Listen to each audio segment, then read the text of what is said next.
Okay team, so we're at one of our short hunting blinds, just a short distance in from the road. So the first task today is to go through and set up all of our kit before we start glassing. We want to make sure that everything is ready to go before we find a deer early and end up in a rush making mistakes just to get the deer on film. Okay, so here we are, we've got the camera set up, ready to go, and the bang stick is all set up, tested and adjusted for what we hope to be one of the locations we see a deer at. We can test and adjust, but the biggest thing here, if we end up swinging 90 degrees or 45 degrees, we need to adjust the tripod so that the front leg is facing the deer, and so that when we get the recall, it's coming directly back as opposed to kicking to one side. So it's approaching 8:30 and we've seen no deer at this stage. Not uncommon. It's obviously quite low deer numbers in here, but quite surprisingly and actually pleasingly as well, there's been no goats heard, so I know there's been quite a bit of culling done in here, so that might have put a bit of pressure on the old deer. But yeah, sort of best times I've seen in here are maybe 3 deer, maybe 4, but generally at sort of the 500 metre mark. But look, we've got about an hour left of usable shooting light, and we'll see how it goes. We'll stay till pretty much almost last light, and then push off back to the trail and then back to the car. Looking forward to getting home tonight, hopefully with a deer, or at least a deer scene, but if not, we've got some venny to roast up. It's going to be a blooming late dinner, but it's midweek, so it's Wednesday, and I just think it's cool. We can get back out to the bush about an hour from home and be out here for an hour and a bit glassing. Like that is just absolutely awesome. Okay, so it's 8:45 and I've just had to put my MacPack puffer jacket on because I'm actually starting to get cold. Jeez, it's first week of January, and admittedly we're up at 600 plus metres, but it's that wind, it's the wind chill factor, so it's probably 13 or 14 degrees and maybe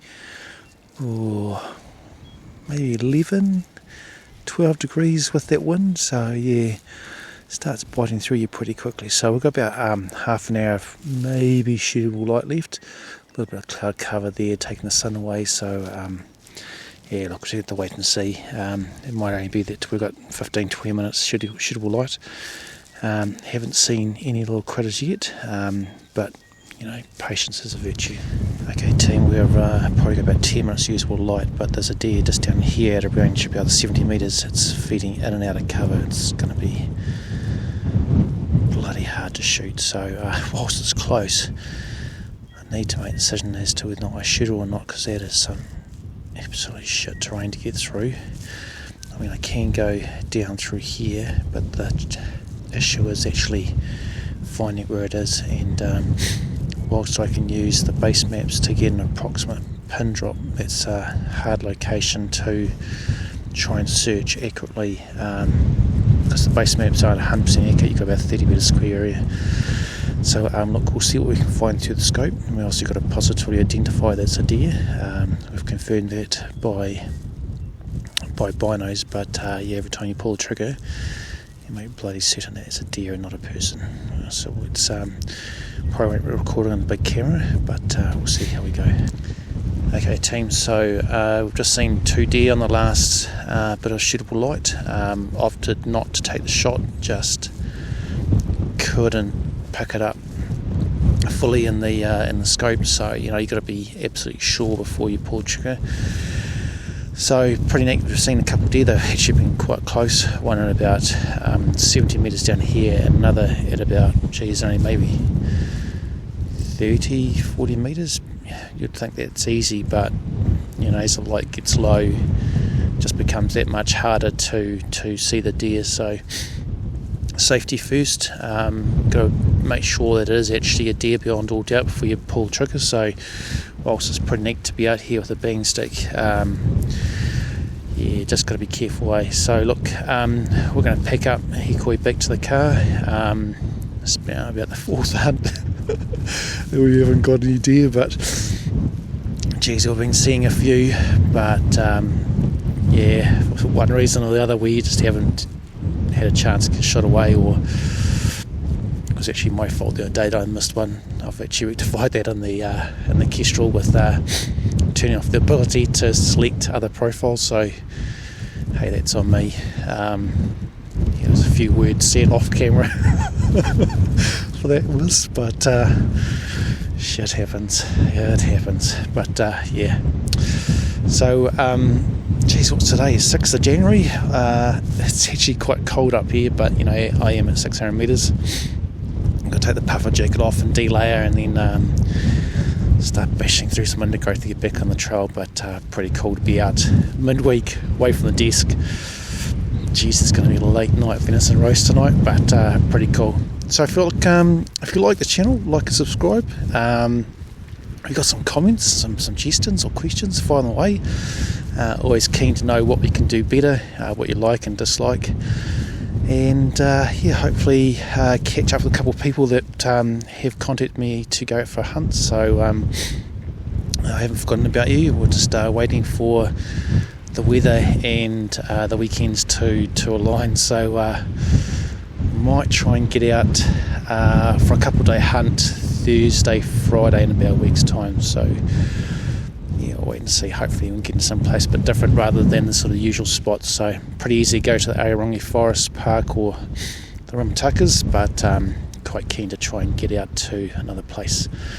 Right, so we've got to pack up here and get our kit packed away, make sure that we don't lose anything, and from there delayering and get the heck out of here, get back to the bush. So stay tuned. We'll see you back at the vehicle. Okay, so we've finished bashing up through that first crap piece on the hands and knees, and just need to get our way back out to the trail. It's been absolute ages since I've been here, and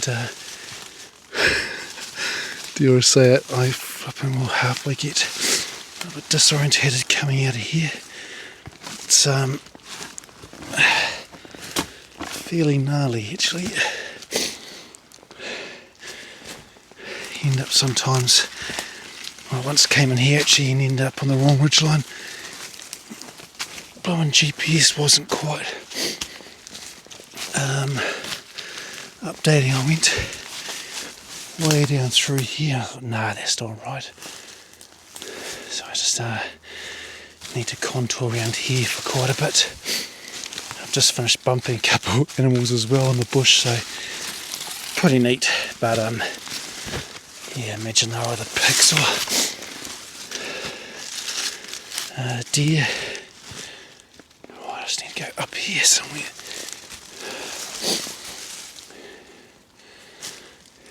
Yeah, we need to go up here. Rightio, we'll catch you when we're back up top. Rightio team, so pretty much up the top now. Just the last of the sunset. And probably about a 20-25 minute walk out. So yeah, pretty cool to be out in the bush again, like I said before, on midweek.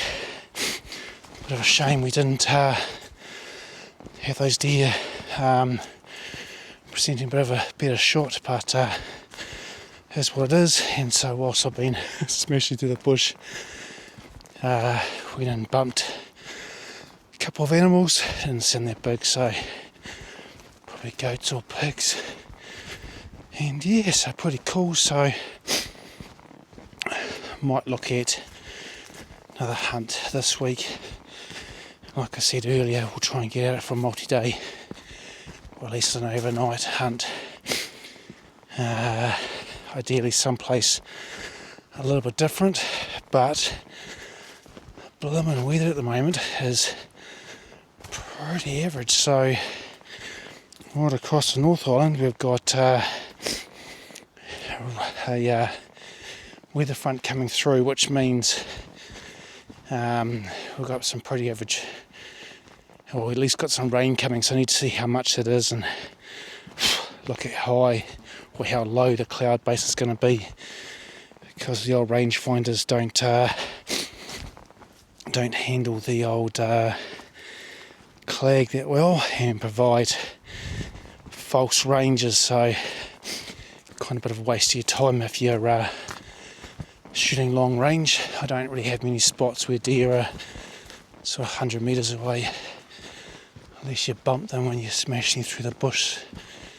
By that stage they're generally gone. So try and keep out of the real dense undergrowth. This is probably a bit of a rarity with the sort of new chassis I got on the gun, but yeah. Audio team, like I said before, if you like what you're seeing, give us some feedback, some pros and cons, what you want to see.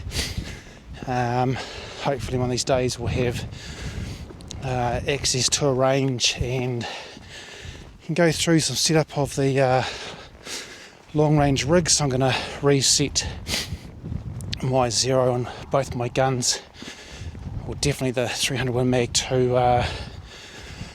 100 metres, and so you'll see that data change. Currently it's at about 275 metres or 274 metres for the zero. So yeah, just do some extra turns of the knob to get where we want to be downrange, and more importantly we're going to have our chronograph speeds and our hand loads all sorted, so we can get some accurate G7 BC data going and get the gun really trued in for that extreme long range. So pretty keen one these days to push out to 1,000 metres on targets, and then as well as on animals. So but the key is looking at your retained energy downrange. So for us, we don't want anything under 1,000, and ideally still up around that 1,200. But yeah, if it's a small fallow, yeah, we might go a little bit lower, but we want to have that killing power and have that ethical kill. Obviously there's a lot of data out there, a lot of different opinions about retained energy downrange. Some people just think 1,200, 1,400. A lot of data I've sort of read of late is 1,000. So look, the other day at 715 metres, and went straight through the fallow, out through its rear leg. It's obviously clipped a bone, or clipped a rib going through and shattered the bone. So huge amount of damage, still at 715 metres, but that's something I need to assess once I start reaching out a bit further. Audio team, ka kite anō, we will catch you on the next hunt. Cheers.